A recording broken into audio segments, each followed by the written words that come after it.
All right, Shalom. First off, give all praise, honor, and glory unto Yahweh by Shemal Shai by Shemal Karkadash.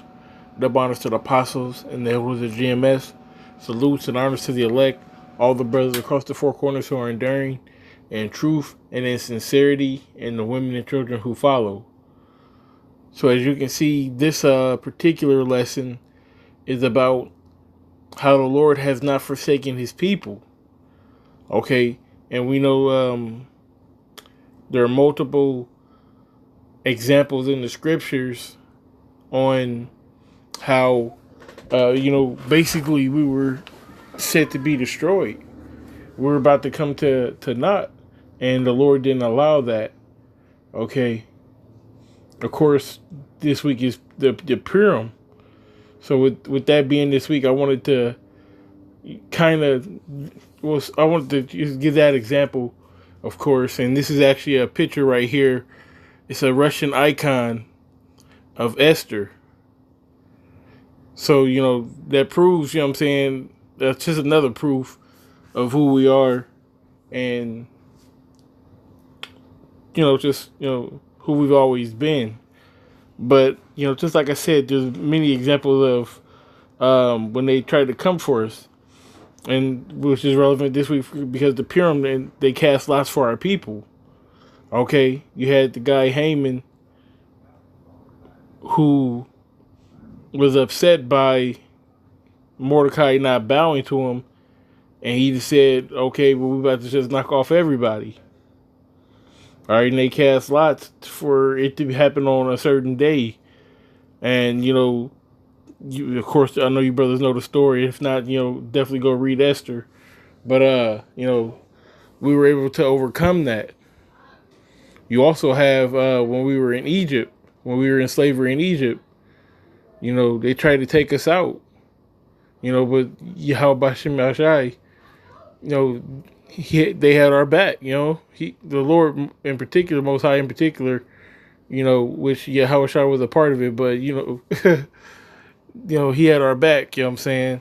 He got us out of that situation. Also, when the Lord was around and they were killing babies just like in Egypt, the Lord brought us out of that situation when Antiochus Epiphanes dealing with that devil. The Lord brought us out of that situation here in America during slavery and the genocide of the Native Americans, the genocide of the Latino nations. Crossing that Middle Passage, that was a tough time. Hundreds upon hundreds of millions of Israelites died during that time. Can't forget when Vespasian and Titus Caesar, came to Jerusalem, and we had to flee into the wilderness. Time after time, different examples of them coming for our people and the Lord delivering us. Okay, so I just want to get a couple scriptures just to back up what I've been saying. First one being 1 Samuel chapter 12, verse 20. It says, "And Samuel said unto the people, Fear not, ye have done all this wickedness, yet turn not aside from following the Lord, but serve the Lord with all your heart." And that's what we need to do now, because we are also in a time now where it's going to be a time that never was before, where this devil's going to have his mindset to come down on all of us. Not just the children of Israel, but the heathen, the poor, the righteous, the wicked, everybody. Okay? He's coming down on all of us. And we have to do this, okay? Even though we was wicked back then, we have woken up to our heritage.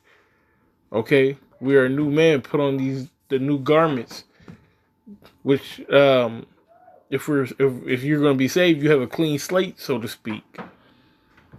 Not to say that, you have the right to just go out and do anything and everything, because we don't know who's going to be saved. but you know you're going to be exempt from. There are those who will be exempt from judgment, is what I'm saying basically. But we have to, like it says, yet turn not aside from following the Lord, but serve the Lord with all your heart, and turn ye not aside, for then should ye go after vain things which cannot profit nor deliver, for they are vain. That's right, man. A lot of this stuff is vain. It's just there's no worth to it. You see it and it's worldly and you want it, and because you're carnal, that's what it is. But at the end of the day, is it gonna save you? You want a pretty girlfriend? Is that gonna save you? You want a nice car, a nice house, nice whatever? Is that gonna save you? No. Getting this knowledge is gonna save you. Okay? Being in this truth and delegating like a man of the Lord is what's gonna get you out of here and what's gonna save you. It says, "For the Lord will not forsake his people for his great name's sake, because it hath pleased the Lord to make you his people." It said that it pleases the Lord to make us his people. So he's not going to forsake us. He's not going to forget us. Is he going to kill the 2/3? He most certainly is. But he said that he left a remnant of men who have not bowed their knee to the image of Baal. Okay? And that remnant is the elect. You're going to have those, like I said, who shall not taste death, who are going to make it through the fire in the Jacob's trouble. It says, verse 23, "Moreover, as for me, most I forbid that I should sin against the Lord in ceasing to pray for you, but I will teach you the good and the right way. Only fear the Lord and serve him in truth with all your heart, for consider how great things he have done for you." That's right, man. Think about all the great things that the Most High have done for us. He's not going to forsake us. But fear the Lord and serve him in truth and in sincerity with all your heart, with all your mind, with all your might. Okay? But if ye shall still do wickedly, ye shall be consumed, both ye and your king. So if you want to, still be that old man, or you still want to, do the things that you used to do, you're going to be consumed. You're going to be caught up one way or another in the Jacob's trouble in these times. And back then it was, pretty similar, because whether you were in the Purim, whether you're in Egypt, whether you were in Jerusalem when the siege happened, back in the American slavery days, there were people who got judged according to their judgment. It doesn't matter. If you want to do wickedly, you're going to get it. Okay? And we all got judged during that time. But I'm saying people got judgment executed on them for how they acted in their previous lives. But, that's going on to a whole nother subject. This is Psalm 94, starting at verse 12. It says, "Blessed is the man whom thou chastenest, O Lord, and teachest him out of thy law." They're going back to like I said on the previous precept, man. You're not gonna be unpunished in this thing, okay? It says, "Blessed the man whom thou chastenest." What is chasten? Matter of fact, let me see if I can get this real quick.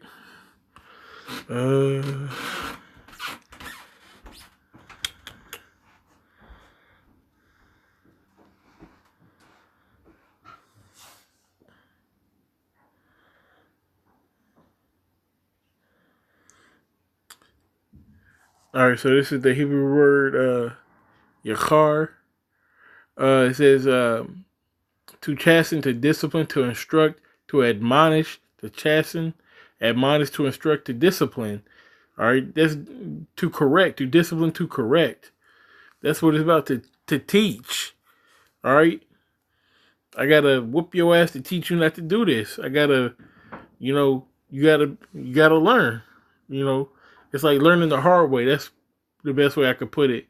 Blessed is the man whom thou learnest the hard way, or who got corrected basically, who fucked up, and I whooped their ass, and now they know better. O Lord, and teaches him out of thy law, that thou mayest give him rest from the days of adversity, until the pit be digged for the wicked. It says, for the Lord will not cast off his people, neither will he forsake his inheritance. All right, so like I said, there's always going to be people who are going to be wicked and who's going to get the judgment. But blessed is the man who he's getting his right now, opposed to getting it later. He's going through his afflictions right now and not later, because the Lord has not cast off his people. He is always, what the scripture says, it says, name a man who, roughly paraphrasing, who trusted in the Lord and was forsaken. Who put their trust in the Lord and the Lord didn't protect them. You can't name somebody, because the Most High is a man of his word. He's a man that he should not lie. And he said that if you do all of these statutes and all these judgments, and you do these things that's in the law, this is what's going to happen for you. So if you do your part, the Most High is going to do his part.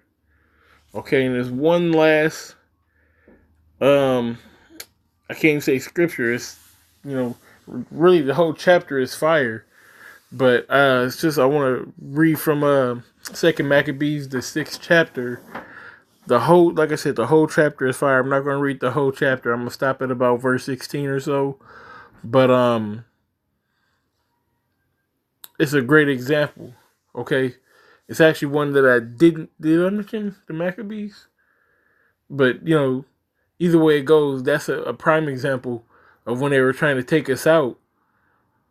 Yeah, I did. Yeah, so with Antiochus, but when they were trying to take us out, well, look, I'm gonna let the scriptures talk. So this is 2 Maccabees chapter 6 verse 1. Not long after this, king sent an old man of Athens to compel the Jews to depart from the laws of their fathers and not live after the laws of the Most High, and to pollute also the temple in Jerusalem, and to call it the temple of Jupiter Olympus, and that in Gerazim of Jupiter, the defender of strangers, as they did desire that dwelt in the place. The coming in of this mischief was sore and grievous to the people, for the temple was filled with riot and reveling by the Gentiles, who dallied with harlots and who had to do with women within the circuit of the holy places, and besides that, brought in things that were not lawful. So this was a time where they're trying to get them to stray away from the Most High, Yahweh Shema Shai, and to worship their gods. Okay, that's like how they tell us, y'all need to stay out of that Israelite stuff. No, that's not what it is. But we're going to see how the people were reacting, and it's going to give some testimonies. Okay, it says, verse 5, the altar also was filled with profane things which the law forbiddeth. Neither was it lawful for a man to keep the Sabbath days or ancient fasts, or to profess himself at all to be a Jew. It says, in the day that the king's birth, and in the day of the king's birth, every month they were brought by bitter constraint to eat the sacrifices, and when the fast of Bacchus was kept, the Jews were compelled to go in procession to Bacchus carrying ivy. And Bacchus is a detestable festival where it's just like the nastiest, raunchiest thing that you can imagine. Okay, it says, moreover, there went out a decree to the neighbor cities of the heathen by the suggestion of Ptolemy against the Jews, that they should observe the same fashions and be partakers of their sacrifices. So, look, you got to do what we're doing. All right. If we're, doing all this detestable stuff, you got to do it too, is basically what he was saying. And whoso would not conform themselves to the manners of the Gentiles should be put to death. Okay, so that's, if you're not getting with all this nastiness, then we're going to kill you, basically. And they meant it. Then might a man have seen the present misery. It says, verse 10, for there were two women brought who had circumcised their children, whom when they had openly led round about the city, the babes handling at their breasts, says they cast them down headlong from the wall. So, put yourself in that situation. When you see two babies, being held upside down and dropped them off the wall, head first, because they were circumcised. Imagine having your kids done that, or your best friend, his son, getting that done to him. That's why we have all this righteous anger. That's why when the scriptures say, happy is he who dashed thy little ones against the stones, that's what they did to us. So that's double and according to double according to their wickedness, man. According to all that they did to us. All right, verse 12 it says, Now I beseech those that read this book that they be not discouraged for these calamities, but that they judge those punishments not to be for destruction, but for a chastening of our nation. Okay, so the Most High didn't do this to destroy us. Just like it says, what book is that? Not Tobit.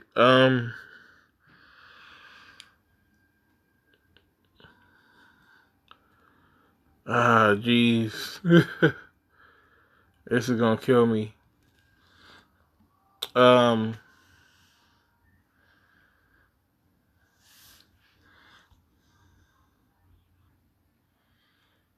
here we go. So this is Baruch chapter 4, verse 6. It says, You were sold to the nations, not for your destruction, but because ye moved the Most High to wrath, ye were delivered into the enemies. For ye provoked him that made you by sacrificing unto devils and not to the Most High.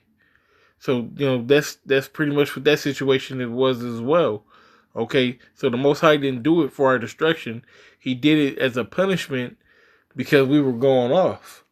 Okay, so back to where I was in verse 12, 2 Maccabees 6 and 12.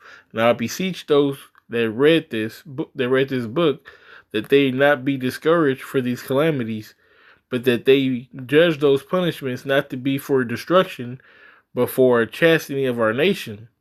For it is a token of his great goodness when wicked doers are not suffered any long time, but forthwith punished. Okay, so it's a token of how great the Most High is, that when these nations do that to us,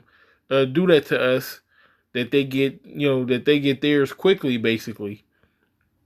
For not as with other nations, whom the Lord patiently forbeareth to punish, till they become to the fullness of their sins, so dealeth he with us. Okay, it says, least that being come to the height of sin, afterwards he should take vengeance of us. Okay, so once the list piles up, so to speak, once all these unrighteous decrees and heinous acts comes to its fullness, that's when the Lord is going to revenge us, and that's what's going to happen in this time as well. All right, it happened back then. All these different examples that I gave, it happened. So it's going to happen this time, in this time as well. Verse 16, here's the point. It says, And therefore he never withdraweth his mercy from us, and though he punish us with adversity, yet doeth he never forsake his people. The Lord is never going to forsake his people. He is always going to be with us and have our back. The 2/3 will die on this side, but guess what? They're going to be born in the kingdom to us, and they're going to be Yashala. They're going to be right in their right minds. Okay? And like I said, this is a great chapter. For time's sake, I'm not going to read the whole thing. It goes on to talk about Eleazar and how he stood on his principles, and it's just a great story. In general. But with that being said, I hope you brothers were edified and invigorated by this lesson. You know, I want to give all praise, honor, and glory unto Yahweh by Shem Yahushai, by Shem Kadash, the bonds of the apostles and the elders of GMS. Salutes and honors to the elect, all the brothers across the four corners who are enduring in truth and in sincerity.